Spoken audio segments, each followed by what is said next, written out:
Au TEP à tous, bienvenue sur la chaîne des panafricanistes par essence, par conviction et par excellence.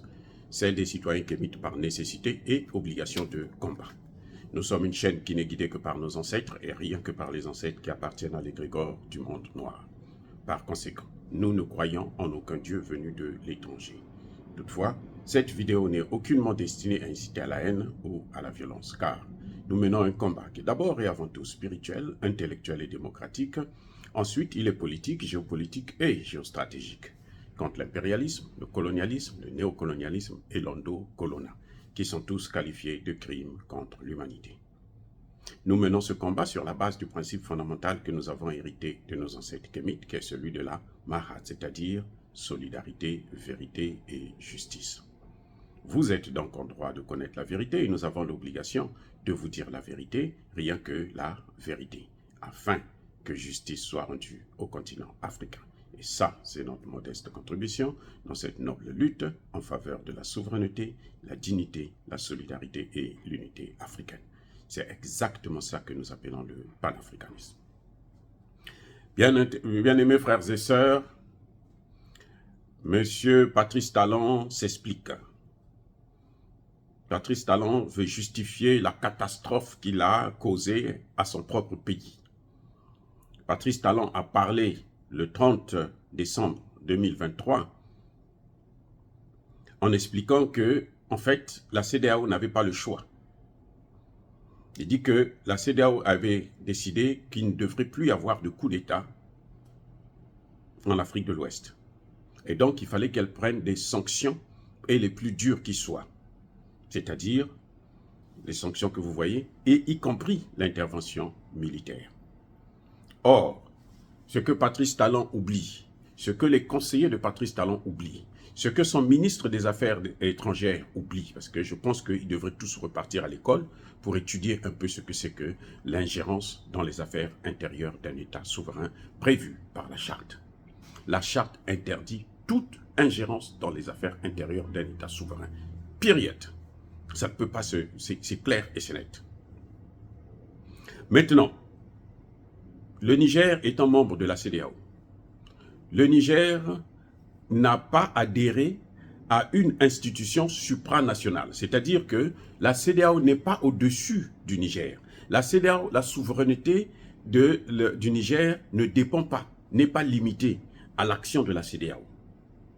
Et toute intervention militaire dans un pays étranger doit être validée par le Conseil de sécurité de l'ONU.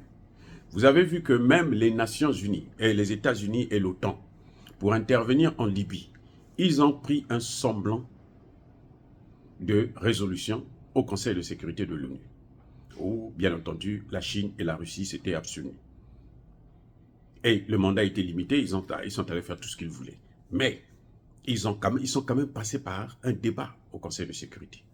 Or, la CEDEAO s'est crue même au-dessus du Conseil de sécurité parce que la CEDEAO a suivi Emmanuel Macron. Mais Emmanuel Macron lui-même n'est pas très intelligent. Je vous ai déjà dit qu'Emmanuel Macron était le plus ignare de sa promotion. Eh oui, Emmanuel Macron est là parce que les gens qui tiennent ce monde-là ont décidé ainsi. Mais sinon, si c'était par l'intelligence, vous savez qu'Emmanuel Macron n'a jamais obtenu un mandat électif en France avant d'être président.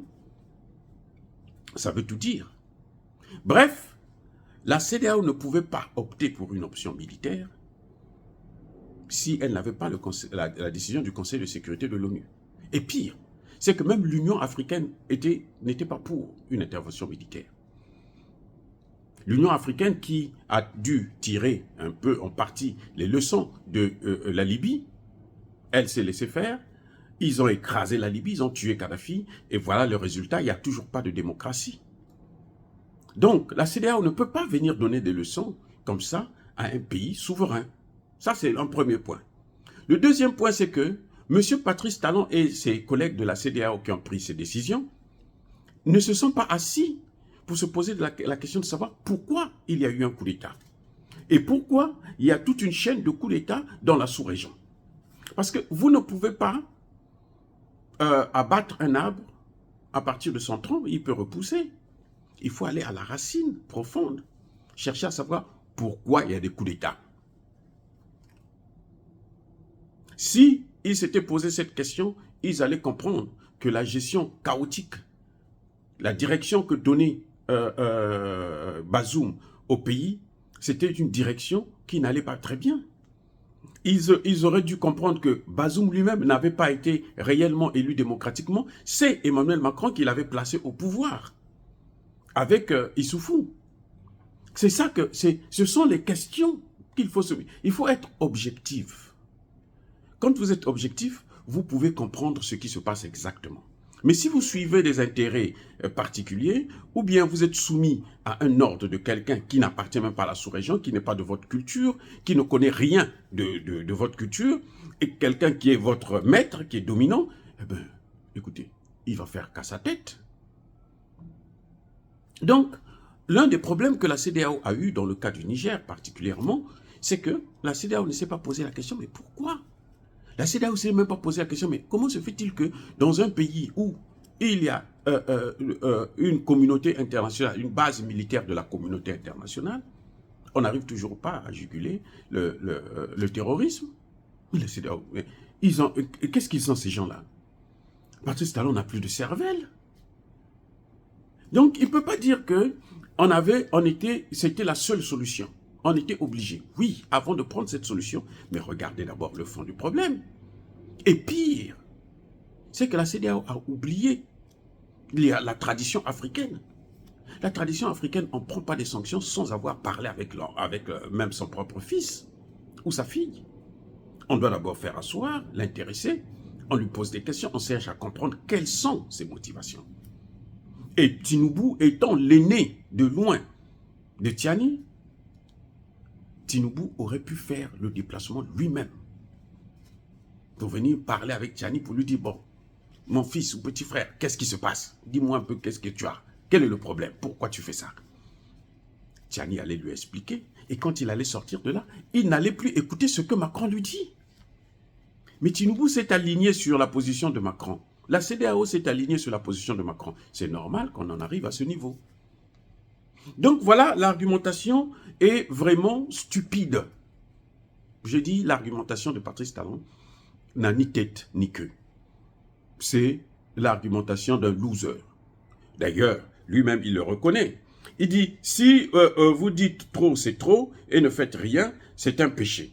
La CEDEAO n'a pas... Bon, plutôt, j'allais dire, pendant 5 mois, ils ont attendu 5 mois. Ils n'ont pas eu de résultat. Ça n'a pas changé. Donc, il vous dit que quand vous faites quelque chose, tout ce temps-là, pendant 5 mois, vous vous rendez compte que la nature, Dieu et les hommes ont décidé autrement. Les hommes dont il parle, c'est qui? Mais ce sont les Nigériens.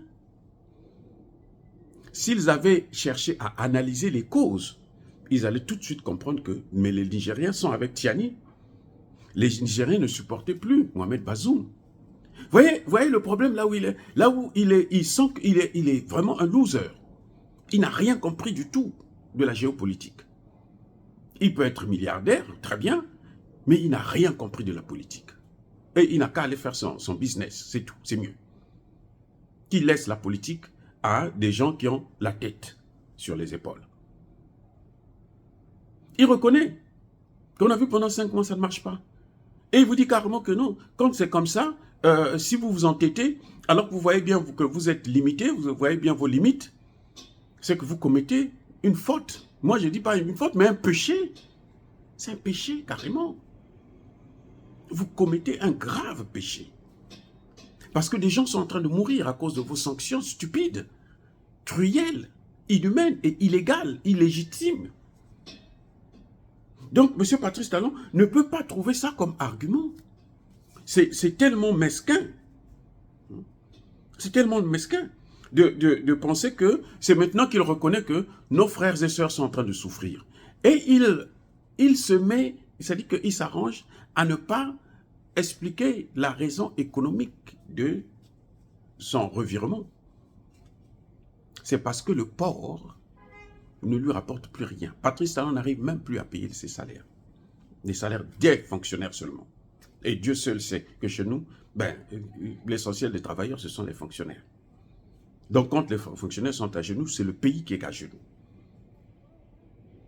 Donc, et il oublie de reconnaître en tout cas, c'était vraiment la solution la plus stupide, qu'il y avait des raisons économiques.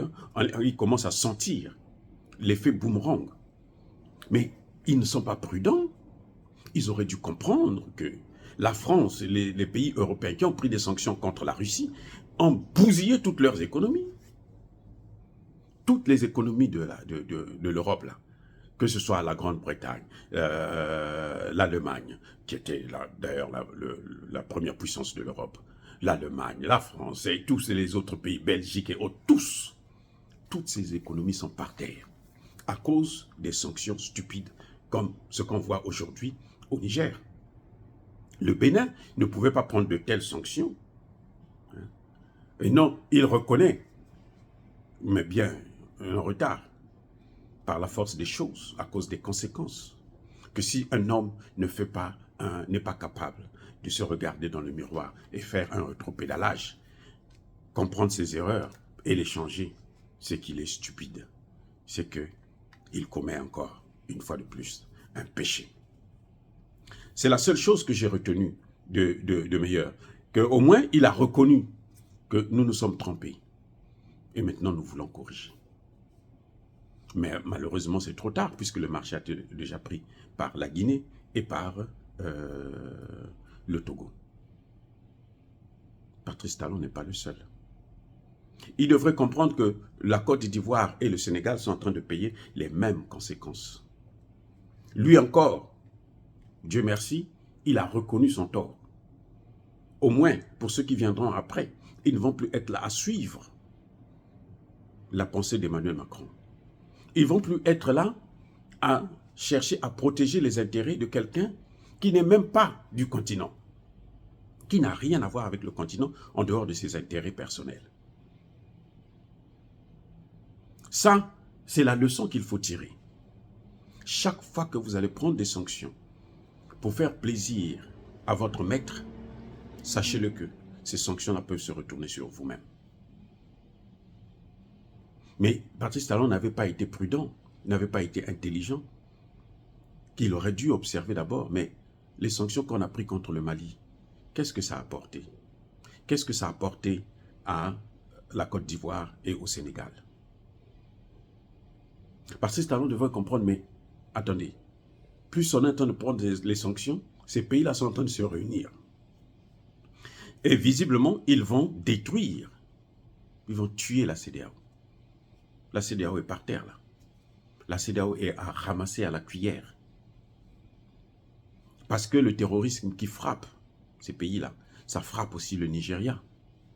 La CEDEAO n'est même pas capable de lever une armée en attente pour aller sauver la première économie de l'Afrique de l'Ouest, et même du continent africain, le Nigeria.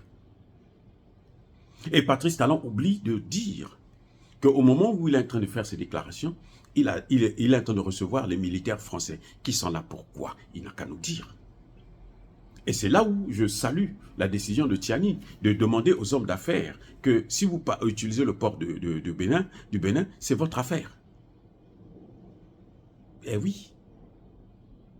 Parce que le Bénin n'est pas sérieux. Il n'est pas sérieux. Patrice Talon, c'est un manipulateur, c'est un menteur. Regardez, il est en train de tendre la main. Entre-temps, il a le bâton à la main.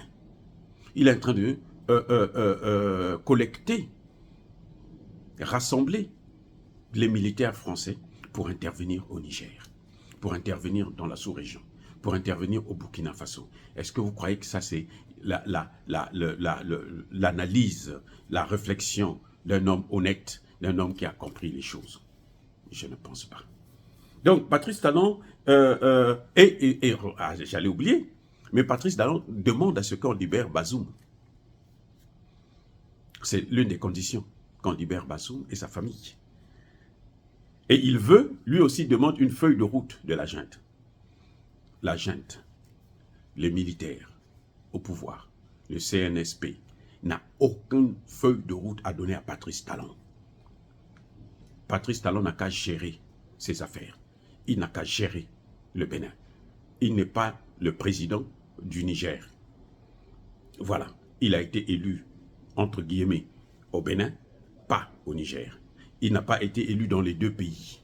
Donc, ce qu'il est en train de faire là, ça c'est son problème à lui.